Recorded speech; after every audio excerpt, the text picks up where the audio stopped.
Comenzando la mañana de los días jueves, el señor Alejandro Oviedo. Hola Ale, bienvenido a Comenzando la Mañana, ¿cómo estás? ¿Qué haces, Sergio? Muy buenos días, ¿cómo estás vos? Muy buenos días para todas las radioescuchas y radioescuchas del país y el éter.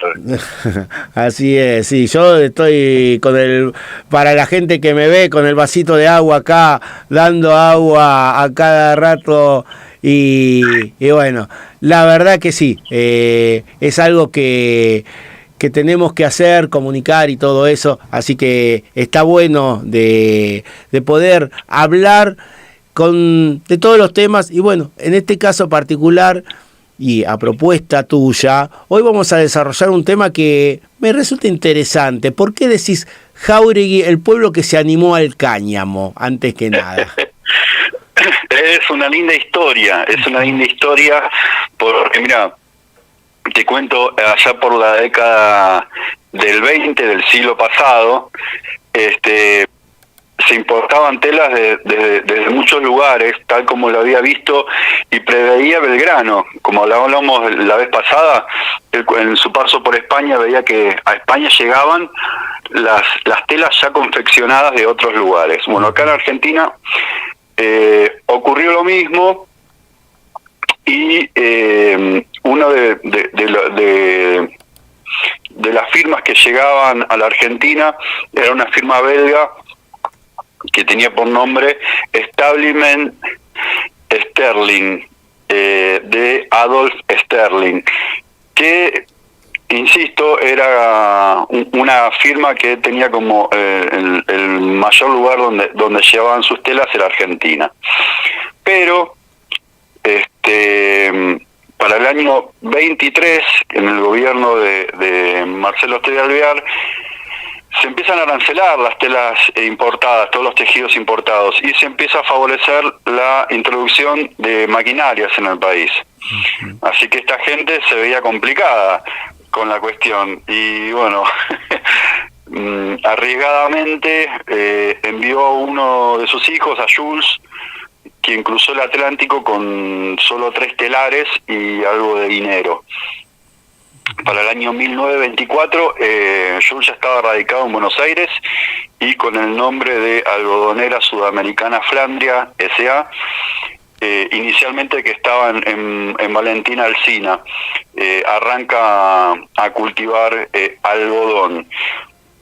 Para el año 26, todo se había trasladado como ya definitivamente al partido de Luján, más precisamente al pueblo José María Jáuregui.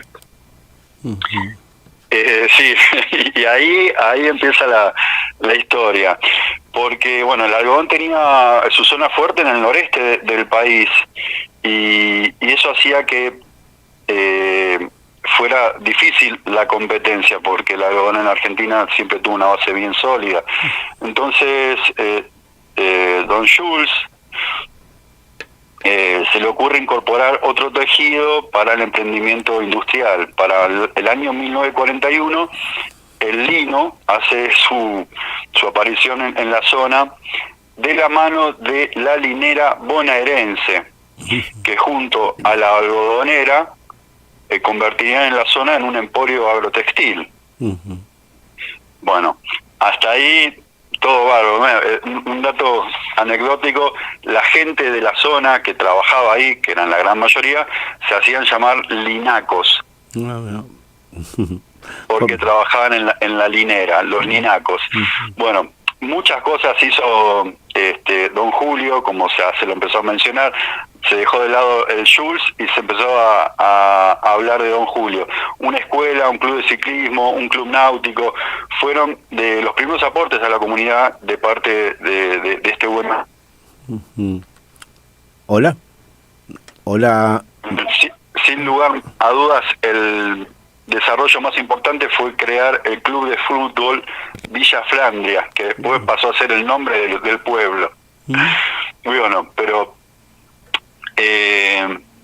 había que repensar también parte de la producción, porque había una producción que estaba destinada a una cosecha de algodón y lino en una determinada época, y para aumentar esto se les ocurre que el cáñamo podía ser algo interesante, con lo cual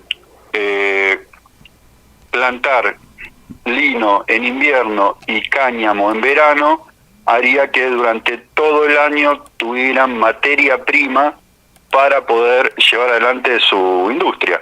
Así es que en el año 1953 las primeras 6 hectáreas fueron sembradas con cáñamo. Sí, ahí perdóname, acá un oyente pregunta, es decir, ¿de qué están hablando? Porque por ahí no entiende. El tema de el título de hoy es el Jáuregui, el pueblo que se animó al cáñamo, porque está transitando la historia para ver cómo empieza a sembrar el cáñamo de cannabis en Jáuregui. Así que para aclarar a este vecino que consulta, o este oyente mejor dicho. O sea, pasaron 20 años desde que llegó Sterling a la Argentina. Sí.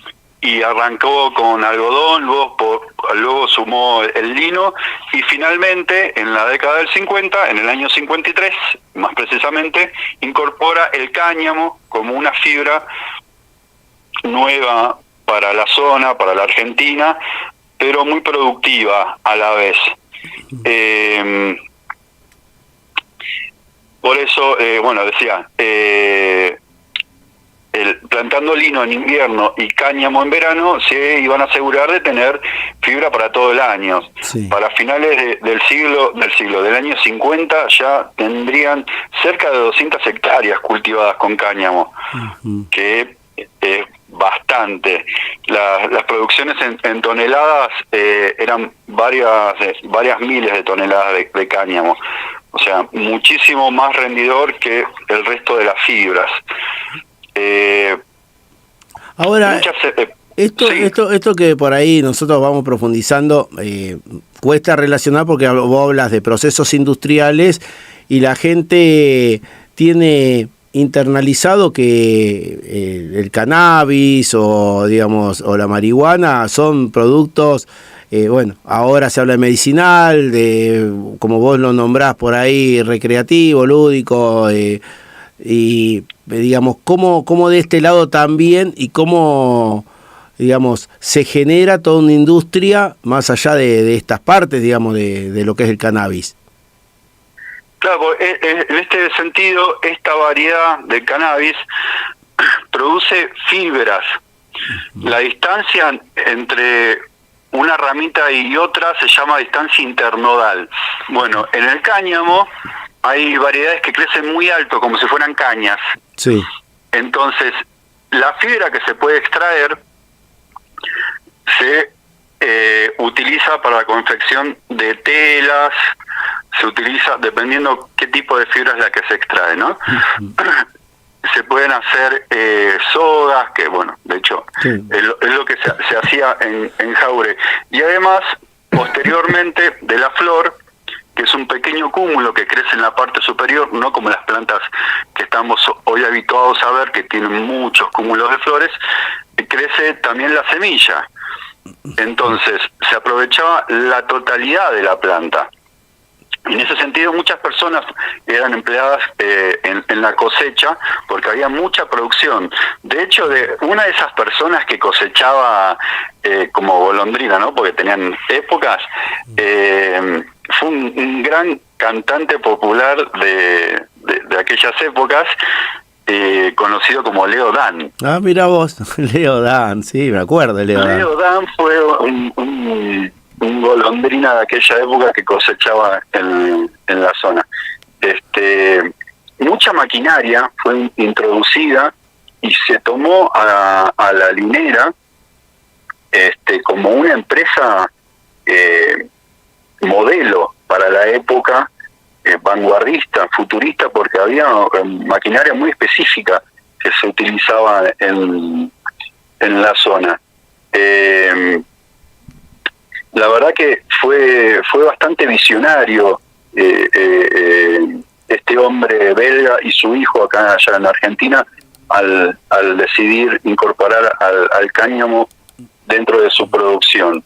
Mira, el Linex era una especie de panel que se confeccionaba con restos de lino y cáñamo, con el que se podían hacer muebles y hasta construir casas de manera muy rápida. De hecho, hoy, en la actualidad, en muchos lugares, y se está estudiando también en Argentina, la confección de unos bricks, que son unas especies de ladrillos con los que se pueden construir casas.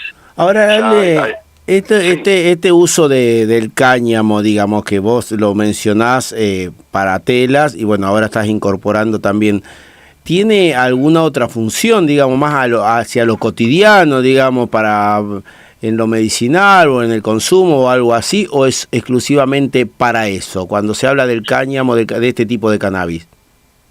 Se usa básicamente para esto. Básicamente para esto. Para la extracción de fibra, para uso industrial. Claro. Es decir, que no serviría para consumo humano, digamos. No, pero bueno, hay para la década del 70 mucha gente ya conocía la plantación de Jáuregui, sí, y se iban a la zona a tratar de rescatar un poco de esos pequeños cúmulos de flores que tenían las plantas. De hecho, en una de las copas que hicimos acá, una vez volviéndonos al remis, el hombre nos pregunta si lo que veníamos a hacer era algo relacionado con el cannabis, y le decimos que sí. Dice, yo soy de Luján, de la provincia de Buenos Aires, y me dice, pero bueno, después nos mudamos, vivía en la zona oeste, pero no tan cerca de ahí. Me dice, íbamos con algunos amigos, nos tomábamos el tren, nos íbamos hasta Jáuregui, y esperábamos que el rondín, que era en un jeep que daba la vuelta al todo el perímetro de cultivo, pasara, y eso nos daba como 45 minutos, una hora de tiempo, hasta que volviese a pasar, y nos metíamos y ahí cortábamos las flores y nos íbamos con nuestras flores. Estaba hablando de la década del 70. Sí. El remisero creo que se llamaba Aldo. Ajá. Dice que una vez lo agarraron los de seguridad y lo llevaron a la comisaría. Tuvieron que llamar por teléfono a la abuela de uno de los chicos, que tenía que juntar a todos los amigos, se juntaron algo de dinero y al día siguiente los fueron a buscar a la comisaría de Jáuregui. Entraban a la comisaría, los chicos le habían pasado bien, no es que estaban esposados ni nada, le dan el dinero, una anécdota, le dan el dinero a una persona de la comisaría para que los deje salir, y cuando se están yendo dice con voz malentonada, dice, ¿a dónde se creen que van? Vuelvan para acá. Y dice, bueno, sonamos, no solamente le damos dinero, sino que vamos a seguir acá en la comisaría. Dice, llévense esos bolsos con esa porquería que vinieron a buscar. O sea, lo dejaron ir, pero le dejaron que se lleven los bolsos con las flores del cáñamo que habían ido a cortar. Y bueno, pero para esa época también fue una década frustrante, ya que en el año 71 Nixon lleva la guerra a las drogas al mundo, y no tardó mucho tiempo en Argentina en sumarse a eso. López Rega en el año 74 emite una ley que persigue a usuarios de estupefacientes, y para el año 76 la Linera propone cesar el cáñamo por distintos factores. Uno de ellos tenía que ver con el climático, que había sequías y demás, y bajaron bastante, de manera considerable, la producción, y ya nefastamente para el año abril del 77, la Policía Federal de Argentina realizó un operativo en el que incautó varios miles de cáñamo, injustamente, una estupidez, porque fueron a buscar cáñamo en base a la ley que hablaba de estupefacientes, y eso tenía que ver mucho con el desconocimiento. Bueno, después el diario La Razón, Crónica y La Nación se encargaron de difundir información completamente absurda, mentirosa y muy malintencionada, ya que decían que en el establecimiento funcionaba un laboratorio de producción de estupefacientes, principalmente de anfetamina. Sí, una cosa nefasta, porque eso terminó de dilapidar lo que fue la industria del cáñamo en la zona. Se cerró completamente la fábrica ahí.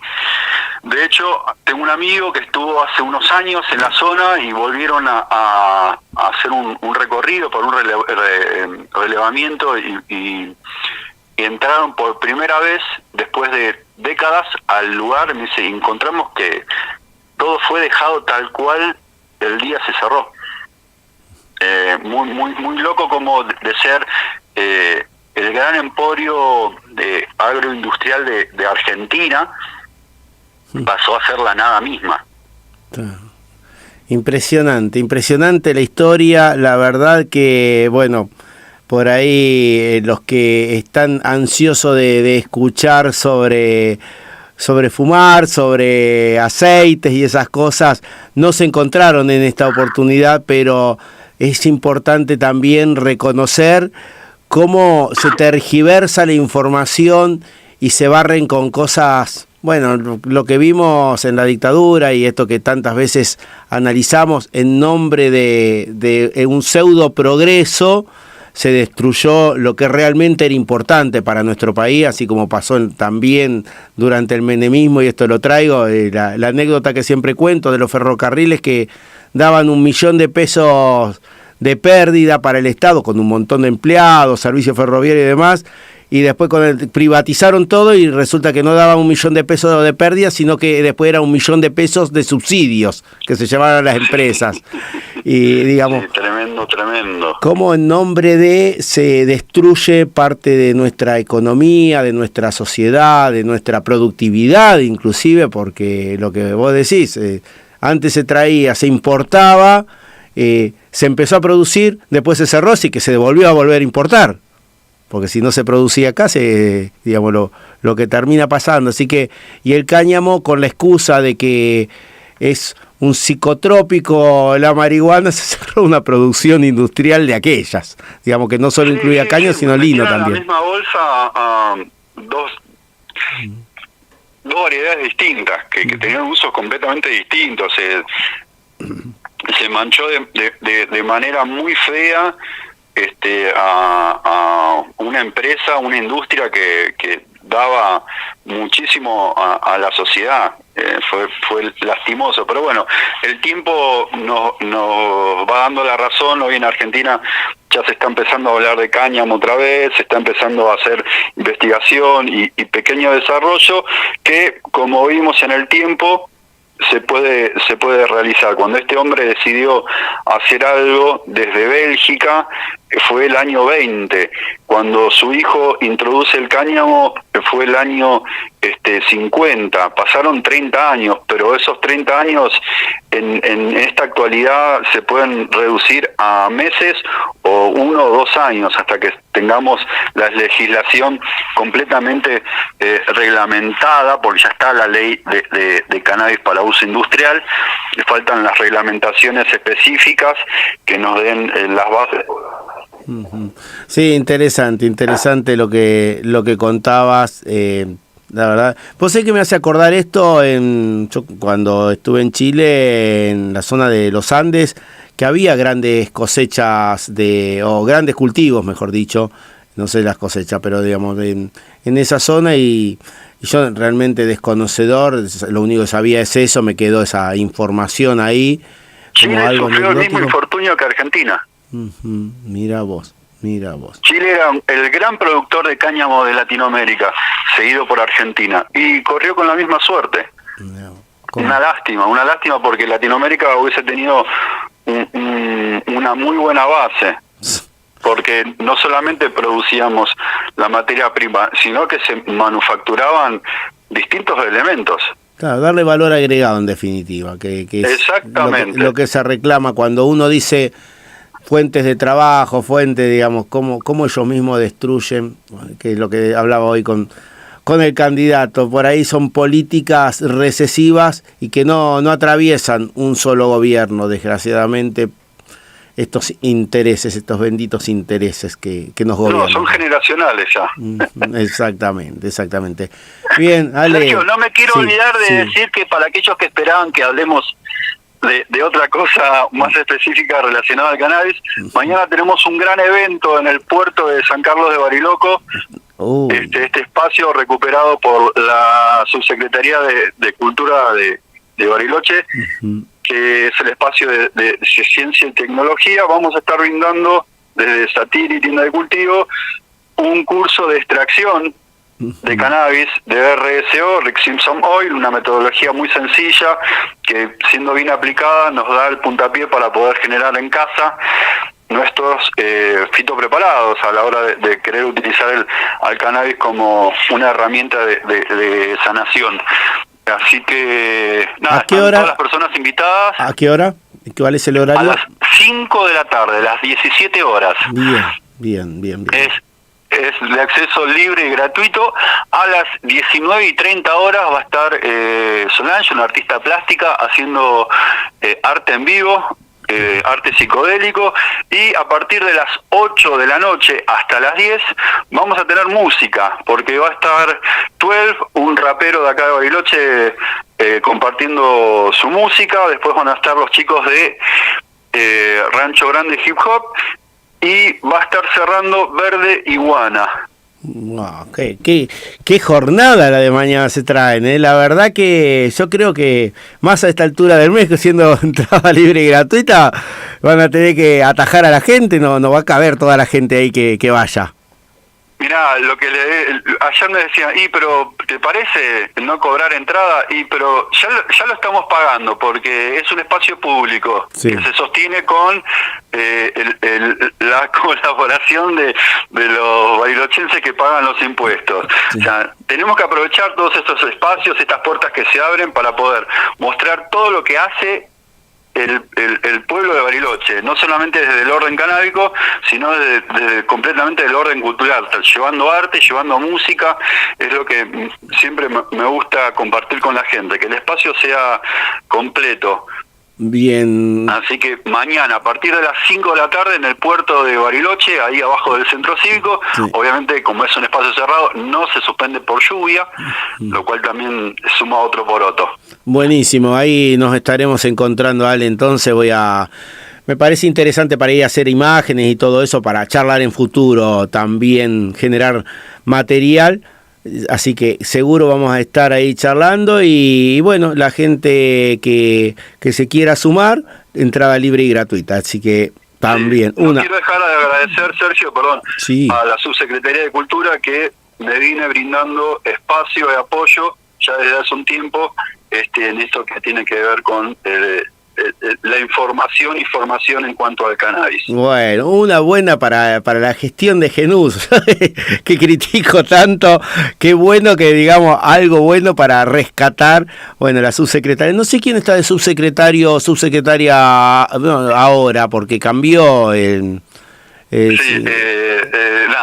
Marisa, una divina, completamente abierta a todas esas cosas, y creo que esto me arriesgo a decirlo de todo corazón, no tienen nada que ver con la gestión de bueno. Estas personas que están ahí realmente lo hacen con vocación de cultura. Qué bueno. Tanto Marisa como Agostina y la gente que me fue abriendo las puertas y escuchando. Te agradezco, te mando un fuerte abrazo, y bueno, nos vemos mañana. Nos vemos mañana, y para la audiencia, a ver qué tenemos para el jueves que viene, vamos a presentarlo en la semana. Así que te mando un abrazo, buen fin de semana y éxito total a esto que están emprendiendo. Muchas gracias, hasta la victoria, siembren.